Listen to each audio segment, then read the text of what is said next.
in a class of about 30 people, I was the only male. Wow. What is it like to see the inside of a person? When you go market, really very similar. Oh! There's a syndrome called second victim. We'll see them crying in the tea room. Aiyo. Was there ever a time like the gore of the job got to you? Other than my own feces, somebody else's feces. I remember I didn't take it very well. I started to realize that different colors of tools make a difference, especially patients with... God damn, no lah.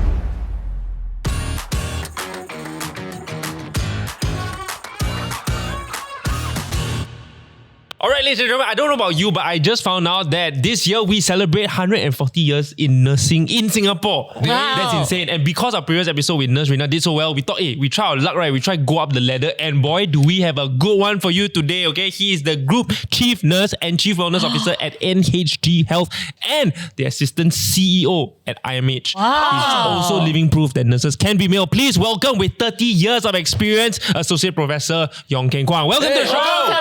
My race, 29 years. Almost 30 years. Almost 30 years. But we like to round up. Actually, I help you round up.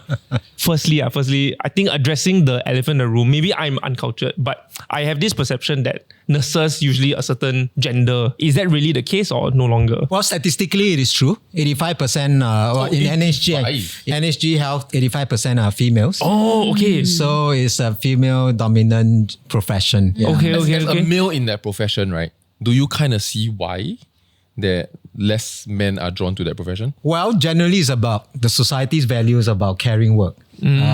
So even for my own parents, when I say I want to do nursing, it's like, huh? So that's probably an entrenched society values. So how do you convince them then? Or you just went against their will like your parents? I say it's a scholarship, so yeah, you don't have to pay anything. The next day I flew. You studied in the UK, I believe? Yeah, I studied in UK 4 years, Manchester. How much of it is you want to go Manchester? To be honest, I was looking for opportunities to study overseas to broaden my experience. Yeah. And then I think my family will benefit from me getting a scholarship. So putting these two things together, I love sports in my younger days. So I opted for a scholarship in physiotherapy. And physiotherapy back then, you have no opportunities to study locally. So I put in my application, and during the review of the application, they say, hey, would you consider nursing? And I thought, it's still healthcare. Why not?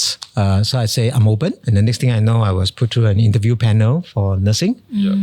And the next thing I know, I got accepted. And I was lucky. I was posted to University of Manchester. I was asked to study there, and it's my favorite football club is there. For 4 years. City, it was United. It was United, of course. Yeah. And I came back with a Bachelor of Nursing as well as a certificate in district nursing. In the 90s, when nursing was offered to you as an alternative, what were some worries you had about the job? In UK, in a class of about 30 people, I was the only male. Wow. Even in UK back then. Were you single? I was single then, yes. But not as charming. Unlike now. Unlike now. Wasted. Well said, thank you. To be honest, I did feel out of place, even though I'm used to a female-dominant environment. Being one male was not exactly a good feeling. But, being overseas, and it was a new experience, so I was game to just try it out. And of course, there's a big Singapore contingent in Manchester, so wasn't too bad. During my clinical attachment in the UK, but serving as a student back then and learning and always watching other people, and then when you go to a patient, you feel that you can only do very little things, because most of the time, the one that really makes a difference is the medication, the doctor's orders, and you're just flowing through with the orders. And that makes me wonder quite a few times whether I'm in a job that gives me a lot of autonomy and personal satisfaction. Yeah, I feel that I wanted to be more involved, hands-on in making decisions, in making a difference to the treatment regime of... You wanted to be the healer lah. I wanted to be the healer. So it's a bit more of a mismatch of my expectations when I signed up for the job. But then I realized it was the 4th year of studies. As part of the program, I already got my qualifications after 3 years. In my 4th year, I'm actually a registered nurse, and I go into the community. And that's where I have a lot of autonomy in deciding what is the right treatment, when to call for a doctor. Right. The relationship that I have, I'm the first point of contact, because rather than a primary care physician, they in a GP, a general practitioner, they look for the community nurse. Yep. So that really feels good. I don't have to be the ultimate healer. I just want to be able to make a difference. So those were the moments where I really feel that nursing is a job that I can be very proud of. Yeah. And so that's where I really go my full heart in. Yeah. My first 3 years, I probably say, of course, studying as well, I was floating a bit. But I think I really cement my interest and love in the 4th year. Was there certain stereotypes or like discrimination in any way that you faced as a male nurse back then? To be honest, personally, I don't. But generally, we have some labeling and stereotyping. In nursing work, we really have to be fairly good in our hygiene practices. Right. Because of our nature of our work. Of course. And males in general, we are seen to be a bit careless. I'm speaking up for the males here. But not true lah. It's just a misconception. I wouldn't say it's true. Yeah, scientifically, we don't have a situation where there are more infections among the male patients versus the female patients. Yeah. Because we nurse the female patients more, right? Yeah. So we don't have evidence of it. Yeah. But I think it's true because last time when I go to the You think the stereotype is no, true?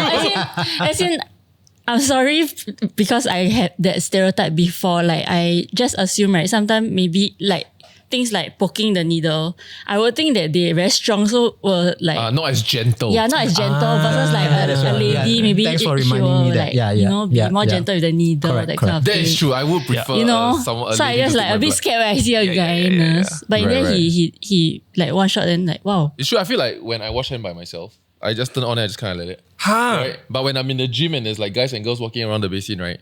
You should see me soap like a surgeon. Yeah. And then you gotta leave your hands up. You mentioned that so now it's like 85% women, 15% male NHG. nurses. Was it always like that? Was it actually fewer back then? When I started, I recall looking at some of the statistics earlier, it was only about 7% male. Wow. Yeah, so today is about 15%. We're twice. Right. Than before when I started. That was like 20 over years ago. Okay. There are more people thinking about nursing work now. They don't shun that. What do you think attributed to the almost doubling of males in nursing? I think we do quite a bit of sort of communications and projecting the image that caring is not gender specific. I think you remember a few years back the TCS8, the MediaCorp. TCS. The MediaCorp. What's that? The MediaCorp. Before before MediaCorp. Yeah, showing your age a little using bit. a terminology. Well, I already admitted to 29 years. That's true. What is there to hide anymore? I grew up with TCS8 anyway, so Channel 8 anyway. So always on whenever I reach home. I think those help. And then of course having a program formally in Nanyang Poly that helps, making an available program. It used to be in the School of Nursing, separate from the mainstream academia. Then we have the degree program. Now we have master's program. We also have a doctorate program. So it's very accessible now. It's very accessible. It's almost in your face when you are when you're choosing programs. Yeah. Okay. You really work your way up. Like, were you white hot because you went to Manchester study nursing, come back bachelor, right? Did you grind your way up? I had to start from the bottom. Right. So I started at bedside. I spent 3 years in bedside at the bedside care. So I went through medical ward, surgical ward, and then ICU, one stint in ICU. And then I had the opportunity to go through the administration's track after that. You impressed when you were there. Yeah, I didn't want to say that. Thanks for Yeah, I got the hint lah. It I just saw. sort of almost come out, right? Yeah. But you mentioned briefly that you had a stint in ICU. I believe it was neuro ICU. Neurology ICU. What does that entail? Like, how come you need a That's special- true. I feel like if I want to be a nurse, right, then I'm like, I think I'm okay with cleaning ass also. But I feel like the moment I go into a place and then they crack open, I see the guy's brain, right? Yeah. I'm out. Admin, guys. The only thing about neurology ICU is that they are unconscious most of the time. Yeah, so nice in a way because in terms of the caring environment, there's more control, but the patient's condition can be unpredictable and fairly urgent. So if you have intracranial pressure that's rising up very fast, it's almost a unit require immediate action, and so response has to be fast and so on. Was there ever a time like the gore of the job got to you? Then you're like, well, I don't know if I can do this. There are many times, especially in the initial months, because when I go in, to be honest, you were working in a general environment, then you go to an intensive care environment, it's really a steep step up. But How do they open the skull? I wasn't in operating theatre. When I stayed in operating theatre, I wasn't involved in neurology. So But I do you didn't. know how they open the skull? Only through TV drama and So same level experience in that regard. But you got watch live surgery before, like Yes. like what, like hand? No, I think the one that I saw was cataract surgery. What is it like to see the inside of a person? Oh, you do see them when you go market. Yeah, okay. Right? Right? You the see some of guts these lah. and the guts and so on. Yeah. And then when you really see in a person, you were like, hey, really very similar. No, but That's what goes through your head. Yeah, it was That's like crazy. You were So I was like, psychopath. I thought it's like, okay, maybe humans want to look a bit different. in all seriousness, does it give you a sense of how fragile we are? Actually, they feel very fragile. I can see it, not that I touch it, Yeah. right? You can see it feels very fragile. Yeah, life is really Like fragile. we could easily just, disappear just like that. Like our bodies are not invincible, even though we think. Yeah, we're definitely not invincible. I mean, when I was in neurology ICU, the amount of people, the proportion of young people who came in for head injury, usually associated with motorbike accidents, is something that makes you think. And one of the things that I remember saying that next time when I have children, I must never let them ride a motorbike. Yeah. Yeah, it's one of those things. Speaking of pain, right? So nurses usually will ask how much pain are you feeling, and it's usually a scale of 1 to 10. Why actually? How does it help? What You need to quantify pain and then monitor the pattern. So if I give you something or I say a pain medication, I need to know whether it works. No, but it's so arbitrary. it's so arbitrary. Like his pain might be I will different from never my give pain. below 7. I scared you all give me Panadol. Like, you know what I mean? Oh, I never No, go yeah, below yeah, above yeah. 5. I want to show that I'm a brave boy. No, I always say above 7, right? Because I think above 7 they will do something. If I say Correct. like 4, right, then they'll be like, okay, then they Go leave. home. Yeah, especially when they're about to discharge your ass, right? I feel like if I say 4 or 5, Yeah. honestly, when I went to get circumcised, right? Yeah. When I woke up at 0. Okay. I didn't feel any pain. But you Then- said some lah. I said at least 6 or 7. Because I feel Why? like if I wanted Panadol, I will go downstairs and buy. No, but they might think something is wrong. Maybe. Yeah. Maybe. Now I we have need never said proper above 5. innovation to scam people who are lying. Yeah. Okay, It's now true. an idea for innovation now. There should be a pain sensor. You can A say it's pain 7. sensor. For us, our purpose is to see trending. So if you say 7, even if you lie, I want to Never if lie, buffer. Buffer. Okay, sorry. If I give you something and the next time you say it's 4, we know it works. If you say 7 okay. and then you say 8, bugger, what did we do wrong? Okay. Then we have to go and I figure- respect. I respect That's why this. group chief nurse. I see. But now as a group chief nurse, right? Are you still doing a lot of the nursing duties? Bedside, no. I've not done bedside duty. So in nursing, we have different career tracks. Administrative, clinical, where 90% of people are there. 90 of our 90% So you go to of- wards and be patient. Yes, Okay. bedside nursing, clinical practice, outpatients and whatnot. Then we have education, informatics, because we have a wide use of electronic medical records today. Then we have research track. And then finally, we have innovation track.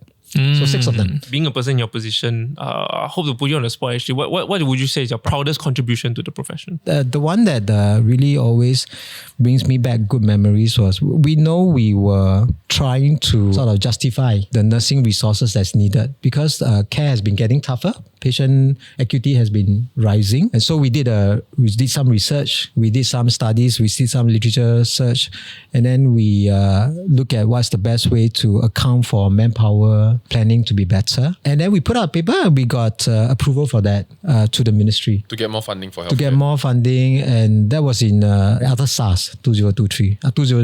When COVID comes, we're better prepared. So I think that was one of my proud moments because asking for writing papers, justifying for resources, accounting for the right amount of money to be invested in healthcare, it's not an easy task. I'm glad that I managed to experience that, and we managed to do some convincing work. So you would say that the work that you did to ensure more resources at SARS actually helped us to be better prepared for COVID. Yes, I would say Were that. we in the end? COVID gives a different challenge. Yeah, the next one it's will be too different long. also, ma, Yeah, right? it's very long. Yeah. SARS was like over in 3 months. Yeah. COVID stretched 2 to 3. As someone in healthcare during the both major pandemics of Singapore, right? Which one was more karang kabut? SARS was current kabut because it's new, uncertain. When COVID comes, actually we were fairly calm because of the experience of SARS. But what we didn't expect was the prolonged period. Right. Yeah. So there was an expectation that maybe 1-2 months later. This Yes. was over. So I we said, see. hey, never mind. We've seen this before. I mean, not everybody lah. The few of us, we've seen this before. No worries. We know what to do. We prepared for this. And actually, we just did a drill just before that. Oh, a few months back. Oh. It was a time- Sorry, what you're drilling? We drill for this kind of What, situation. 500 people admit together? Yes, something like that. Wow. How to practice? So She wants to be the calefare. She wants to be the actor.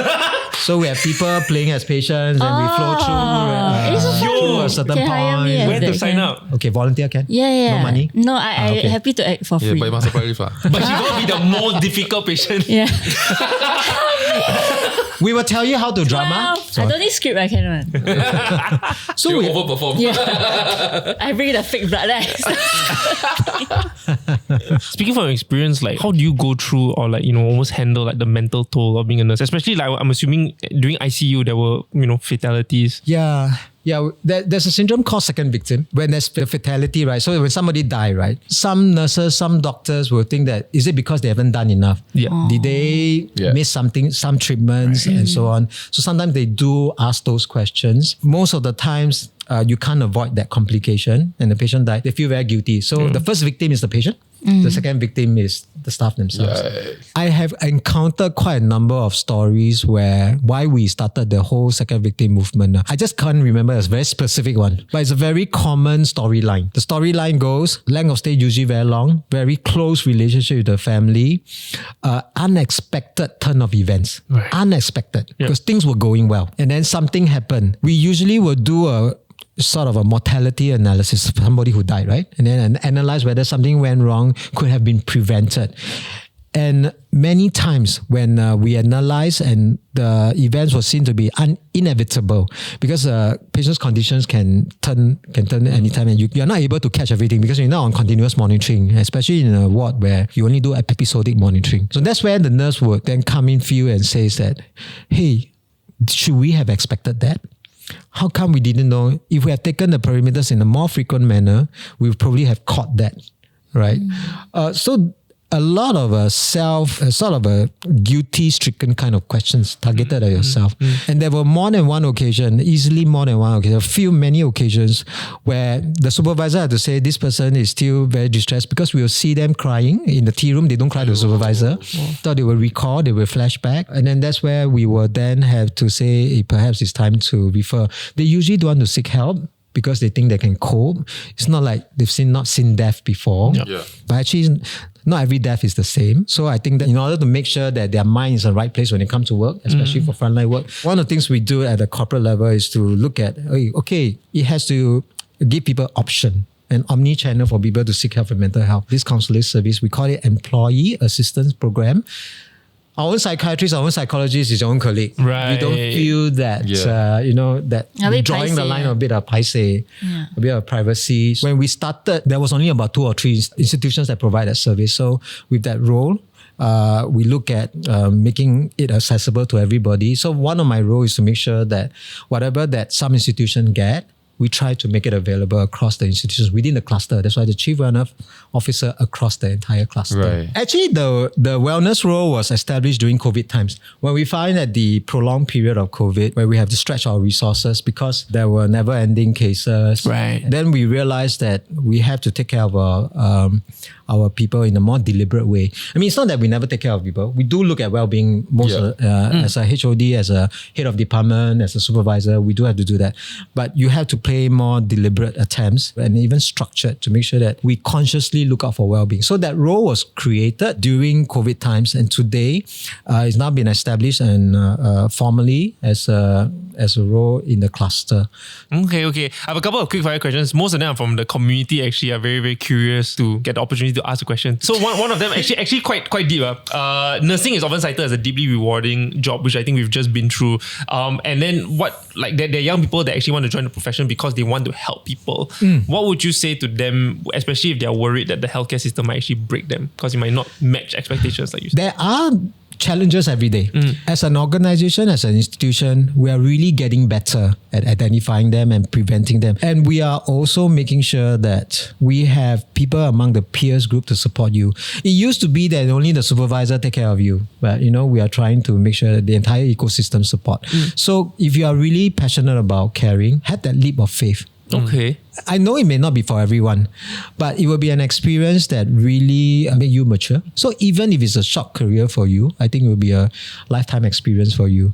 But I would say our attrition for nursing is quite low. It's a single digit across the entire healthcare industry. Wow. We are the top 3 professions where attrition is really low. So there are people who left us for sure, right? I'm not going to deny there's no zero attrition here. But there are many, and I would say using the attrition as a figure, 90% of people who stays with us, they still find a kind of meaning. Sure, they may complain about things that can be better. Every day is not exactly a bed of roses, but there are enough in nursing to make you stay. Then how about when you train new young nurses, right? I would think, I have this theory that maybe at the start of the job, having to do personal hygiene care, in your head you think like, wow, that's probably one of the hardest things you need to overcome. But I feel like 1 year in, you realize that's not even the hard part. Yeah, that's not. What is the actual hard part? What they don't expect is that you put in so much effort. Sometimes things don't go as the way you want. You wait a bit longer. You are in pain a bit longer, and then you lash out. So that's what people don't expect. And it's true, it's a noble job. A lot of things that nurses do, not a lot of people can do. And I must say, 9 out of 10, easily 8 out of 10 patients and family are grateful. That 1 or 2 that lash out, that doesn't show that gratitude, and in fact question you, why am I waiting 1 minute longer? Why am I in so much pain and you're not doing anything about it? Because we are always at the bedside. The first person to be lashed out at is nurses. That's when you get you down. So one of the things we do tell our nurses is, please don't expect a bed of roses. Don't expect everybody will be grateful to you. So I feel, I don't know whether it's an Asian culture. My guess is that when in Singapore, when the patients who are admitted to the hospital, they tend to take up a sick role. That means I'm really sick. Help me, please. Help me, please. Right. I'm definitely that person. Oh, okay. Like whiny. Like, no, if I'm sick, I'm like, okay, I'm sick. Please help me. Because I feel like let's get it sorted, Like I don't want to be like, healthcare not free here, you pay for it, might as well get the full experience. exactly. Yeah, I would think that's Classical why. experience. You should be helping yourself. You see business class for the first time, you will ask for champagne even if you Yeah, don't drink. I'm staying awake the whole flight, I always ask for extra pillow. That confirms that's an blanket. Asian value. Correct, right? Many people are grateful to you. They just don't express it. Look out for the body language. Look out for the facial expression. But don't let the 1 or 2 individuals spoil your day. Yeah. Just remember But also easy to say right? easy But when to it happened say, you, but what goes on your mind is you go home with that 1 or 2 person who lash out at you. You forgot about the 2 or 3 person who explicitly say thank you. I'm so happy to see you today. Like what you said earlier. And those tend to stick in your memory. Yeah, you for stay in longer. your memory for a while. I was really surprised because I remember going to the hospital recently and I think there was like a little sign that just says like abuse to nurses won't be tolerated. I'm like, wow, you actually need to say that. Like people are actually abusing. Honestly, my grandmother was always very rude to nurses. No, honestly, I don't know. I mean, I was too young to do anything about it. But when I saw, I was like super irritated also. Yeah. But she's damn rude and she would think like the nurse is intentionally trying to ignore her. Then in my head, I'm thinking if I nurse, I also want to ignore you. You know what I mean? Yeah. You're damn irritating. Like, I mean, I love her lah. She loves me. Yeah. The manners with nurses is terrible. But I think it's because last time like people mostly can afford only like the 8 people ward. Yeah. So there's not a lot of nurses to so Yeah, many yeah, people. yeah. So they feel very impatient, hot.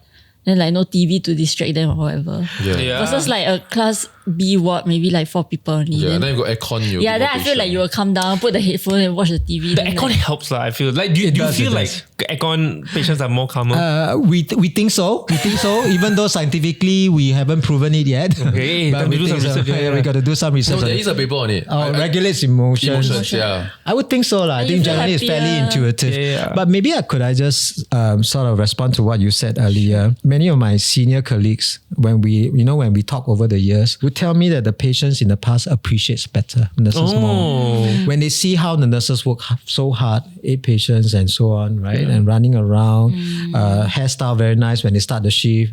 Hairstyle looks so all over the place when they're Haggard. and they really appreciate. My senior nurses will say that the expectations are different. Maybe so that's how society progresses, right? The expectations do rise.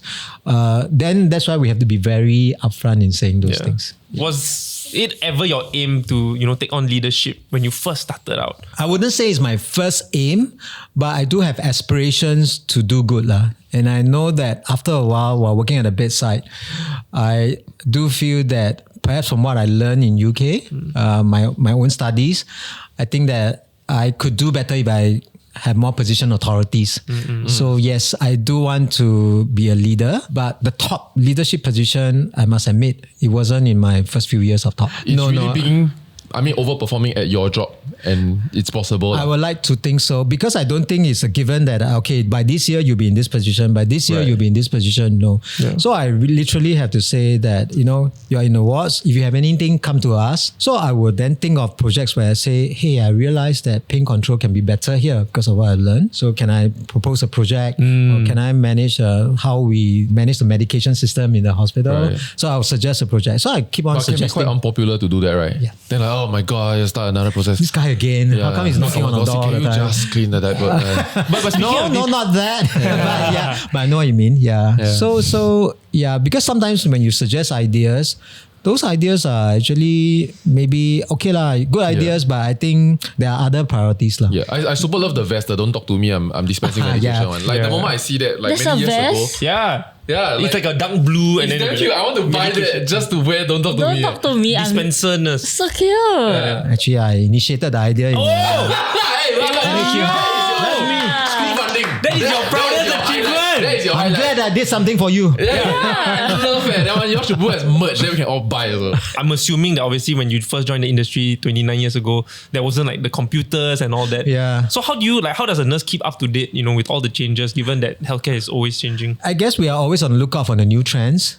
Sometimes some of the ideas are thought of by ourselves. Yep. Some we look at what other people are doing. So I give you an example. There's at Tan Tock Seng Hospital, right, where we sort of work with a local company to see whether we can use video analytics to anticipate a patient is getting out of bed, because when the patients who are fall risk, right, when they get out of bed, they tend to fall. So we identify who is on fall risk, then we put a video analytics on them. The video analytics had to sense that what kind of movement will lead to them getting out of bed. Right. So where do we get the idea from? We get the idea from how they deploy cameras at swimming pool. Yeah. Where there are obvious signs of drowning, then the video will catch, and then you don't need lifeguard. It sounds an alarm at the nurse station, and the nurse will go there. Yeah. Or it just like sit down. Actually, your idea is we do down. want to do it one day where the robot will actually come to you. Be sweet, Yeah. why you stand Yeah. up? Don't something even like that. think about it. Don't even think about it. Put a shock collar, right? Then you just. Okay. Don't do. I didn't think much, that far. Too much. Today is just to give more lead time for the nurse to come. Yeah. If young people want to find out a little bit more about nursing, why is something you would like to share them? There's really a lot of rich information about nursing, but the way to find out more is to really, join.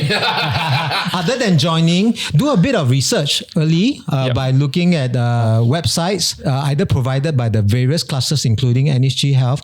But there's one that is you should really take a look at, and that is the one that's put up by our Care to Go Beyond. It's a TikTok page. Yeah, I've seen that. Care to Go Beyond is on TikTok as well as on Instagram. Okay. All right, guys, that's all the time we have today. Thank you so much for joining us, Assault Professor, and also happy anniversary to all nurses, 140 years. Thank in you so Singapore. much for your It's service. incredible. If you want to find out more about the nursing sector, there are a lot of resources down below. 2 links in particular. One of them is actually a TikTok page, A Care to Go Beyond. You can actually see on-ground experiences of what it's like to be a nurse here in Singapore. We'll see you next one. Like, share, subscribe. Bye-bye. Then when I did my first personal hygiene care, where I really see, other than my own feces, somebody else's feces, other than dirty Personal toilets, hygiene care is like change diaper, for example. change diaper, I see. personal hygiene care, and then you see how, especially patients with diarrhea, I remember I didn't take it very well. I did feel a bit nauseous. That it wasn't something that honestly I'm mentally prepared for. It does take a bit of me getting used to it. And subsequently, I started to realize that different colors of the stools make a difference. Hey. And I started to put the professional lens to it. And when we do hygiene care, we look at the condition of the skin, because when a person has diarrhea, they very easily their skin condition will be affected at the same time. So putting on a professional lens really overcomes some of my personal sort of inhibitions lah. So you went from, oh shit, to, ooh, what color is this? What shit? color is What's it? content- What does okay, this okay, mean? okay. How come is it having diarrhea? So We why did is it so salty? not that yet. Not Yeah, that there are 5 more good. years.